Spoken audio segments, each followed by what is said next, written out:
Tenho a honra de receber pela quarta vez aqui na sala Maria Isabel Pimentel de Castro Pinto, o professor Miguel Reale Júnior, filho de um querido amigo meu, Miguel Reale, ele também meu amigo, e que agora está nas manchetes do noticiário político, porque depois de ter sido, junto com Janaína Pascoal, o autor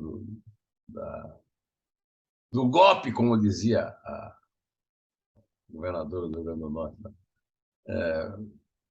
Do impeachment da Dilma, ele declarou publicamente que vota em Luiz Inácio Lula da Silva, aquele que lançou a Dilma.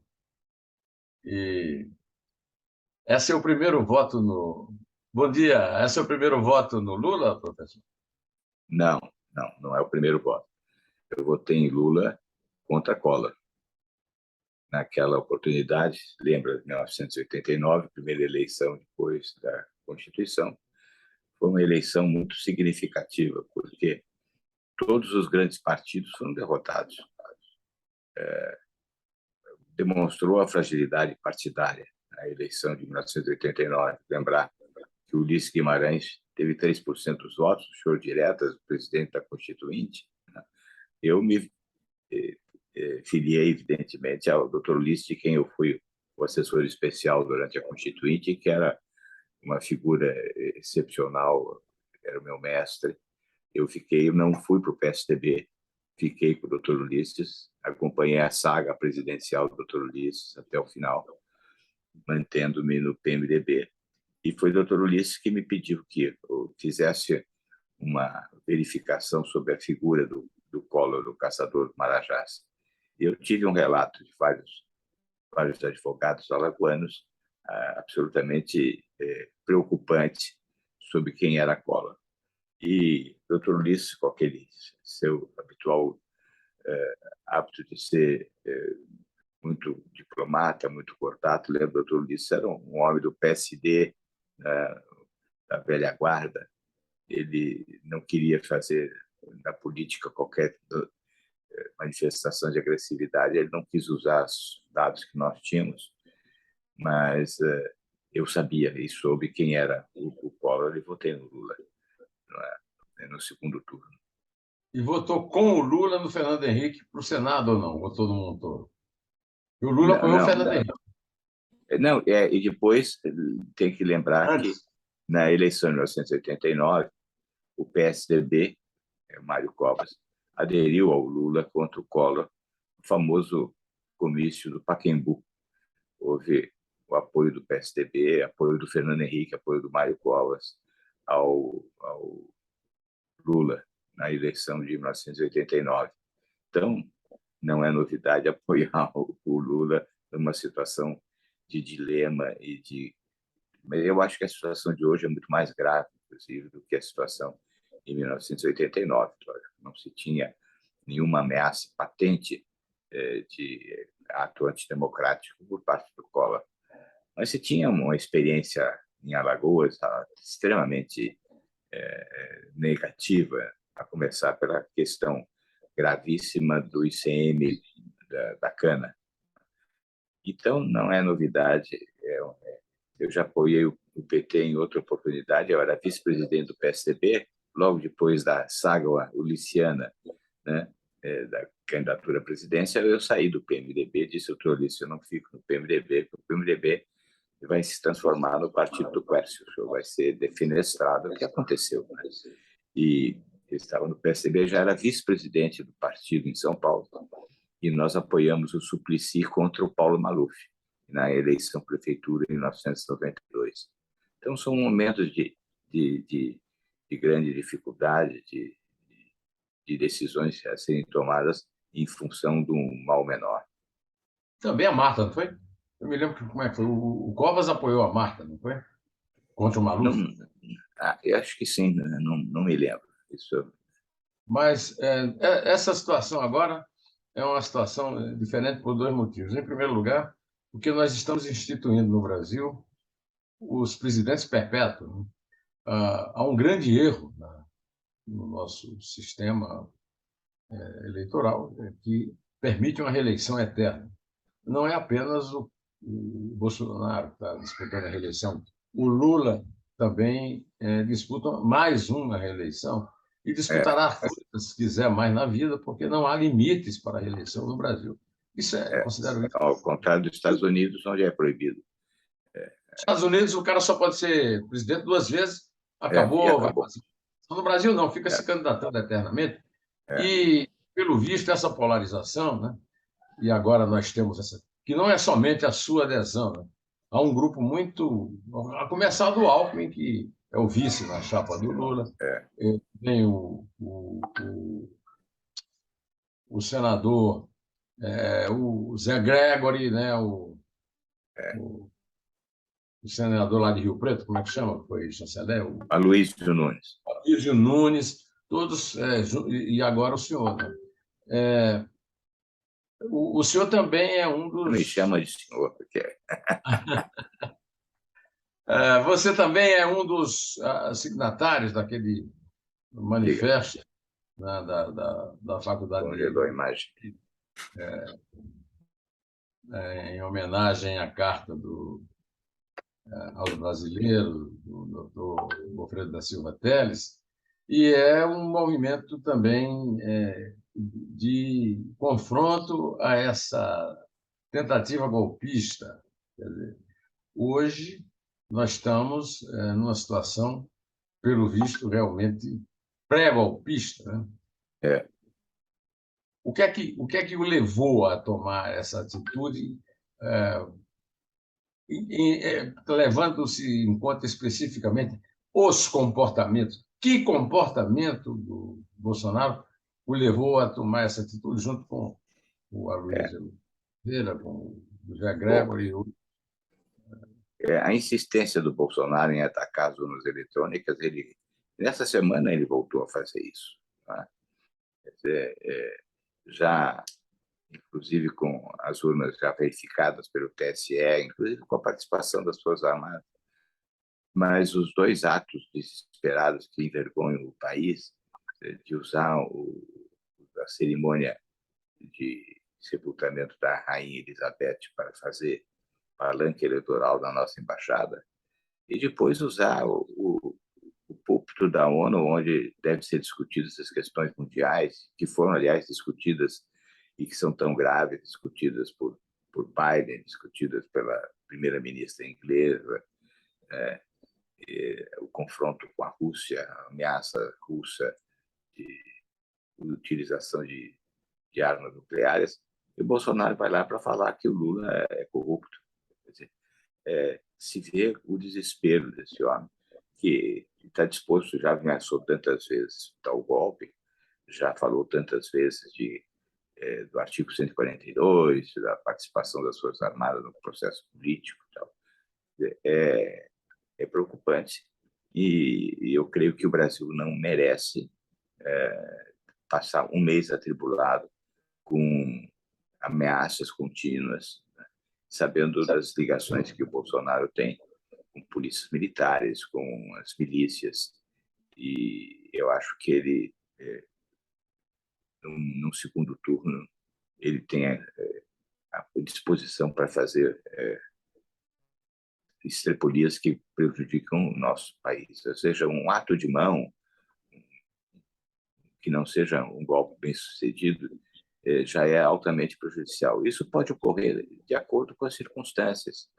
E se as circunstâncias aparecerem favoráveis a um ato de mão, a uma revolta, ele não vai perder oportunidade, porque ele está absolutamente desesperado, muito medroso, muito receoso de processos que podem ser promovidos contra ele e seus filhos, que ele tenta naturalizar. É o sujeito que pergunta o que tem de mais comprar imóveis com dinheiro vivo. Né? É uma tentativa de naturalização e um grande pavor. As notícias são de que ele está tenso, preocupado com o destino depois de ter perdido a eleição, perder também o foro privilegiado. Então, ele vai fazer de tudo para se manter no poder. E esse fazer de tudo é que me amedronta e que amedronta tanta gente. E por isso, eu creio que a bússola a determinar o comportamento agora é o que nós não queremos. não é o que nós queremos, mas o que é essencial que nós não queremos. E isso passa pela avaliação de que o que nós não queremos é a volta à ditadura, a falar do golpe, a ter que fazer reunião no 11 de agosto para proclamar novamente a importância da democracia. Quando é que eu imaginei que fosse necessário, 40 anos depois da Carta aos Brasileiros, voltar, ou 45 anos depois da Carta aos Brasileiros, voltar a ter que fazer manifestação no pátio da faculdade ou no Salão Nobre para proclamar que a democracia é um valor absolutamente absoluto e nuclear. É isso. Acho que são esses os fatores determinantes da minha posição. Professor, eu fiz um comentário ontem a respeito do assunto da justiça também. Eu acho que, por exemplo, essa medida que o Tribunal Superior Eleitoral tomou ontem é uma medida absolutamente inócua. O Bolsonaro vai a Londres, sobe até a varanda da embaixada e faz um discurso golpista. O mundo inteiro repercutiu esse discurso. O discurso já foi noticiado, aí vem o tribunal e diz assim, não pode colocar no horário gratuito. Quer dizer, o Tribunal Superior Eleitoral está virando uma espécie de controlador do horário eleitoral, que não é gratuito, aliás, é pago e é muito caro, né? Então, eu não sei se é uma covardia ou é uma falta de moral das altas cúpulas, né? Porque nós vemos hoje, na verdade, dois candidatos, um candidato Bolsonaro que comete crimes eleitorais a cada minuto e não é punido como deveria. Ele deveria ter tido o registro da candidatura cassada. E o Lula, que é condenado em 3 instâncias, ele não foi condenado só pelo juiz Sérgio Moro, ele foi condenado por unanimidade no Tribunal Regional Federal, foi condenado no Superior Tribunal de Justiça, no próprio Tribunal, no próprio Supremo, e depois não foi também inocentado. Então, nós estamos vivendo uma situação em que a justiça está sendo, na minha opinião, está sendo posta em xeque. Então, é absolutamente hipócrita achar que tirar o Bolsonaro falando na ONU, o mundo inteiro repercutiu, saiu notícia em todos os jornais e televisões, tira do horário eleitoral. E aí?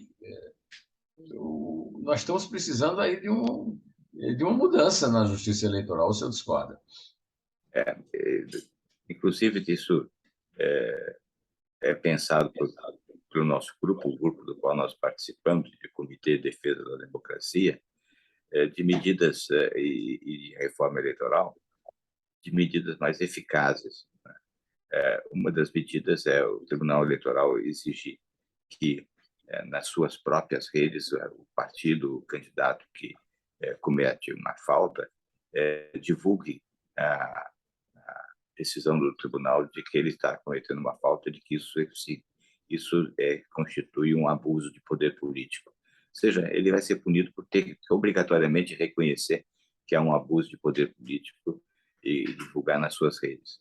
Outra questão é o próprio tribunal fazer uma comunicação todos os dias dizendo isso é um abuso de poder político, o candidato fez um abuso. Ou seja, tem que ter alguma medida que tenha efeitos amedrontadores, intimidativos. E a justiça eleitoral não está aparelhada, nem está pensada efetivamente para tomar medidas repressivas. Veja, o tempo que demorou para a apreciação da acusação feita de abuso de poder político, abuso do poder político da chapa de Dilma Temer. Não é? É inacreditável que uma arguição de cassação venha demorar 3 anos.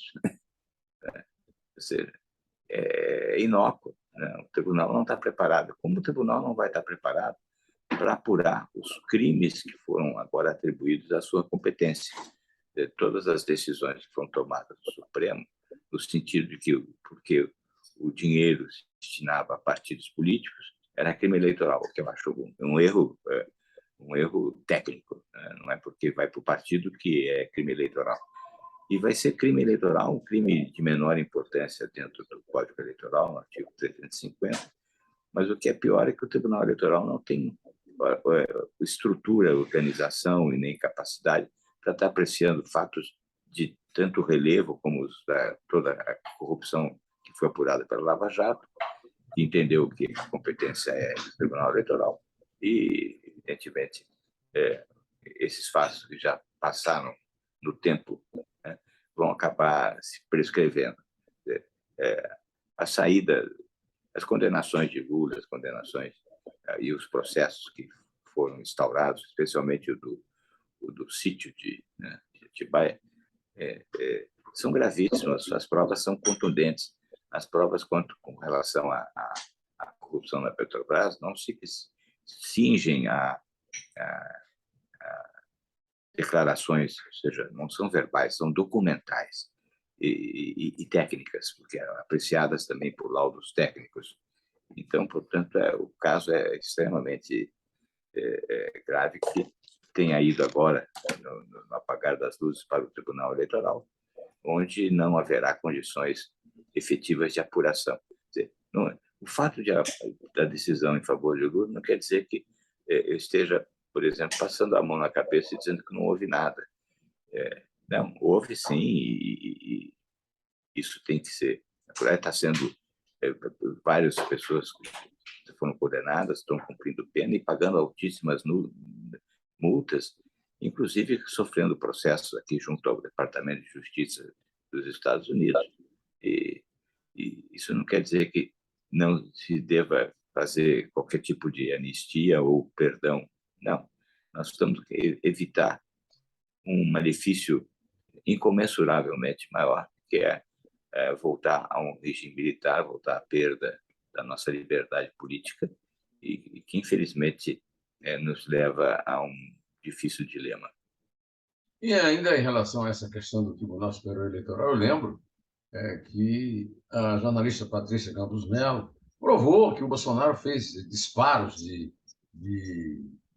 WhatsApp, e que é proibido pela lei eleitoral, e, no entanto, o tribunal se reúne sob a presidência de Dilma Mendes, e, segundo o belíssimo depoimento do ministro Herman Benjamin, foi anistiado por excesso de provas, foi inocentado por excesso de provas, né?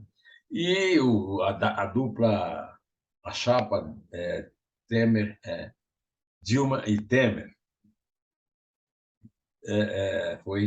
também foi inocentada por excesso de provas no tribunal, né?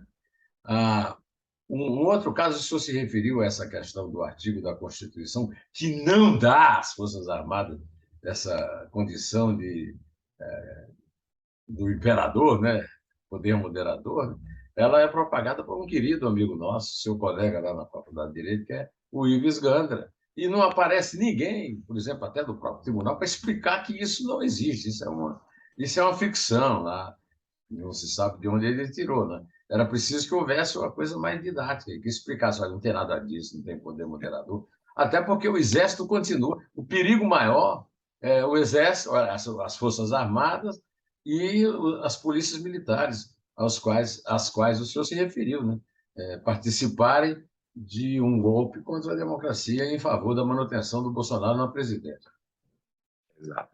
Eu escrevi um artigo recente no Estado, examinando o problema do artigo 142, e, primeiro, o poder moderador do imperador era imenso, não era um poder de um presidente de um sistema semipresidencialista, né, com poderes elevadíssimos de dissolução da Câmara, de nomeação dos ministros, com poder de interferência no processo legislativo, inclusive interferência no judiciário, né?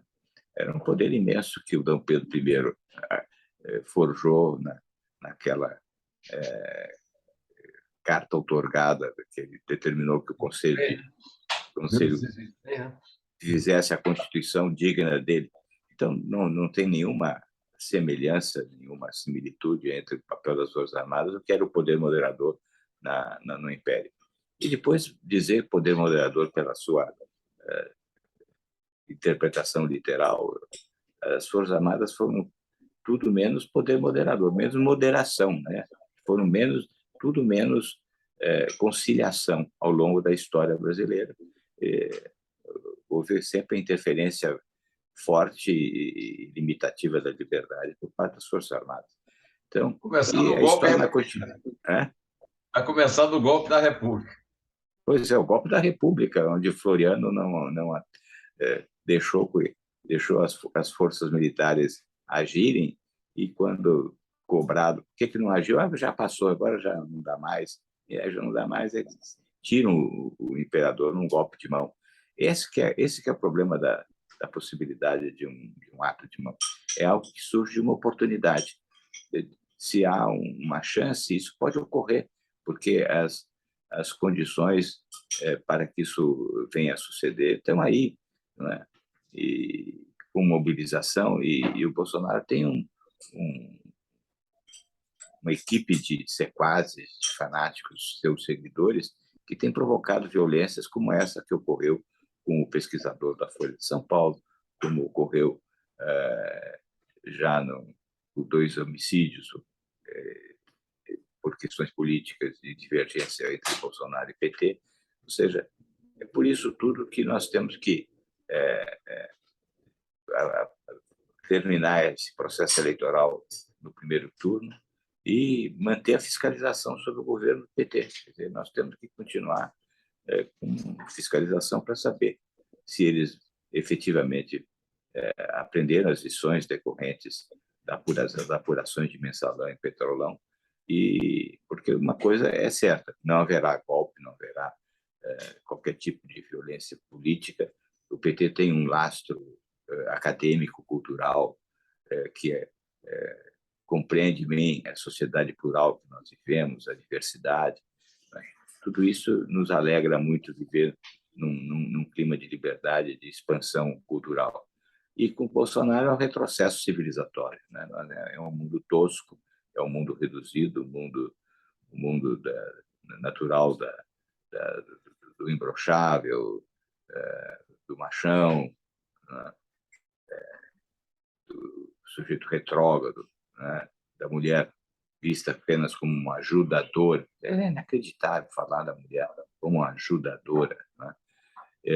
Do desprezo às populações indígenas. E o grande problema que eu acho que esse tinha que ser mais destacado ainda, que é a preservação do meio ambiente, né? Nós estamos no turning point de repente, não tem mais retorno à preservação da Amazônia, com graves consequências para todos nós, porque se houver realmente a passagem desse turning point na Amazônia, que não haverá mais a vinda de chuvas para o Sudeste, você imagina que vai ser o Brasil vira seca, né? Como já ocorreu esse ano, uma seca significativa. E o meio ambiente é um problema que está preocupando o mundo inteiro, e nós não podemos ficar indiferentes a isso quando grande parte da possibilidade de salvaguarda ainda é possível, né? Desde que exista uma ação governamental efetiva. E nós não vamos ter isso com Bolsonaro, pelo contrário, é mais um motivo pelo qual se deve votar em Lula.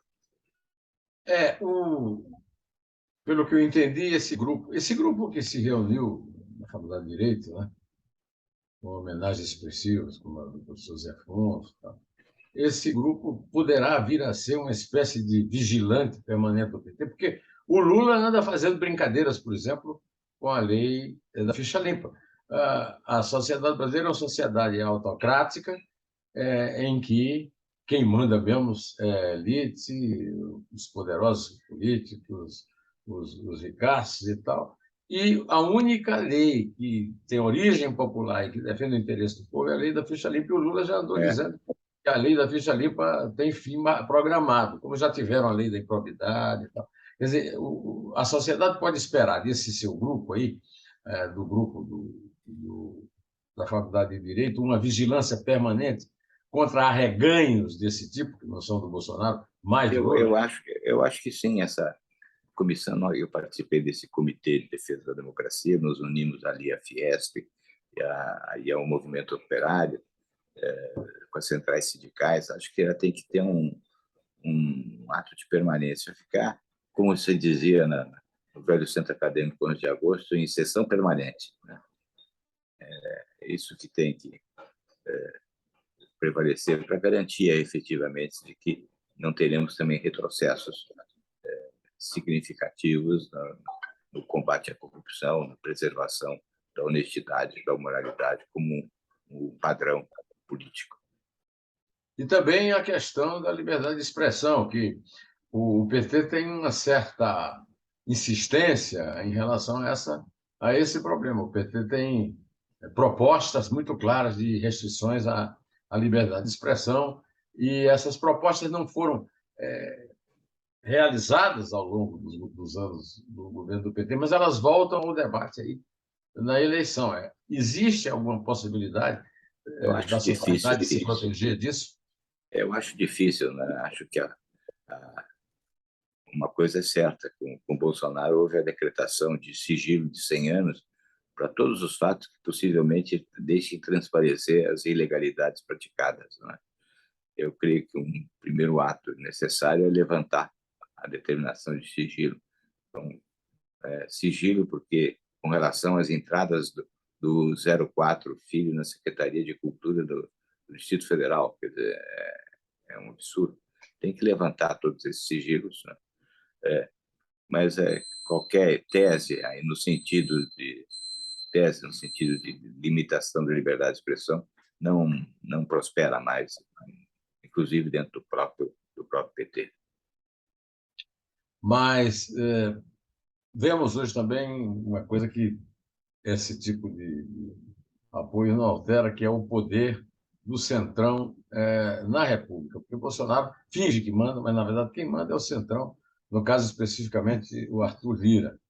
O Arthur Lira, né, que não sabe nem a língua portuguesa, diz que é os cidadãos, né, é, é, é o verdadeiro patrão. Né? O Bolsonaro é um mordomo de luxo. E Lógico. outra coisa que eu queria saber do senhor, como é possível que esse seu grupo aí, que esse pessoal vigilante, altere essa questão da reeleição, no mínimo levando a um patamar civilizado, semelhante, digamos, ao americano, ou não? Nós estamos condenados a votar em dois presidentes perpétuos, Bolsonaro e Lula. Além disso, eu creio que o fundamental que nunca ocorreu, acho que essa foi a principal falha do governo Fernando Henrique, foi não ter feito a reforma política. Então, nós temos quase 40 partidos disputando eleição agora. Se você olha a lista de candidatos a deputado federal, São Paulo, Minas Gerais, acabei de procurar na lista quais são os candidatos a deputado federal em Minas Gerais, é uma lista imensa, em que o candidato de um partido tem como seu inimigo o candidato do mesmo partido que disputa o mesmo curral eleitoral. Então, não há qualquer fixação de ideias, qualquer fixação partidária, não existe partido, né? Se vê que o PL, que é um partido manchado pela corrupção, pelo seu presidente, foi o escolhido pelo presidente da República na 1ª hora do prazo de inscrição partidária. Não tem nenhuma ligação partidária, não existe nenhuma vinculação partidária, não é? O PL decidiu, achou que era um bom negócio apoiar, receber o Bolsonaro e tê-lo como candidato à presidência da República para ajudar e carregar a bancada. Em suma, a reforma política é fundamental, não só o problema da reeleição, mas o problema da estrutura desse presidencialismo de coalizão que gerou corrupção, gerou cooptação.